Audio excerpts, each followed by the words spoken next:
Here I stand on the historic Boston Freedom Trail, home to figures such as Paul Revere, Sam Adams, and the Boston Tea Party. Boston is known for such rich history, but little do people know. Just an hour north of here, Portsmouth, New Hampshire, there's a history just as rich and significant as Boston. Welcome to Portsmouth, New Hampshire, home to such rich colonial history. I'm ready to take you guys on a tour of this heritage tourism trail. My name is Luke Fagerson, and I'm currently in Portsmouth, New Hampshire at the Portsmouth Public Library in the Special Collections Room. Heritage tourism is not just about history, it's business. Portsmouth alone has generated over $60 million in rooms and meals tax revenue in 2022, although only a small portion of that was for heritage tourism. But local cultural organizations bring in over $28 million in household income, supporting nearly 800 jobs.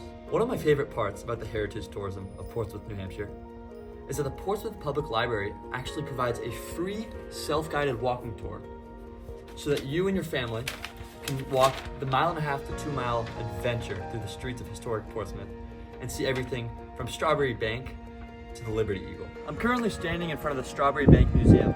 This is a very important part of heritage tourism in Portsmouth. In here, it takes you back into the roots of Portsmouth history. That pole right there is a symbol of American freedom.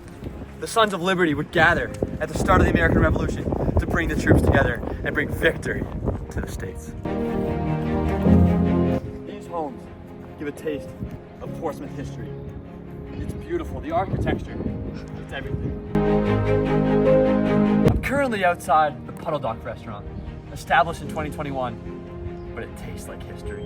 It brings in money, it brings in jobs. But why does heritage tourism matter?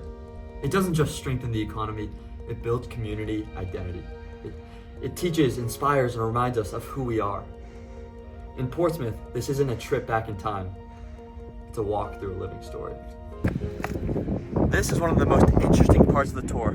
Over 100 years ago, there was around 10 brothels right here on the coast of Portsmouth in the Strawberry Bank vicinity. The interesting part is that the police knew that it was illegal, but they allowed it to keep running because they were sneakily the biggest customers. An important aspect of the tour is that there are 3 major cemeteries in Portsmouth, home to many of the deceased people who lived in colonial Portsmouth.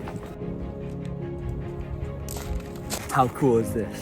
I'm ready to eat some fresh chowder from Gino's Chowder and Sandwich Shop right on the water in Portsmouth. And right behind me, George Washington stayed at that house multiple hundred years ago. One bite, everybody knows the rules.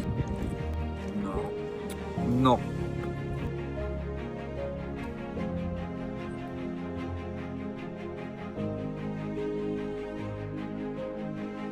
As heritage tourism continues to grow, Portsmouth stands as a vibrant reminder that our history isn't just from the past, it's something to experience in the present. Thank you for following along on this journey, and I hope you guys get to experience the wonderful colonial history of Portsmouth for yourselves.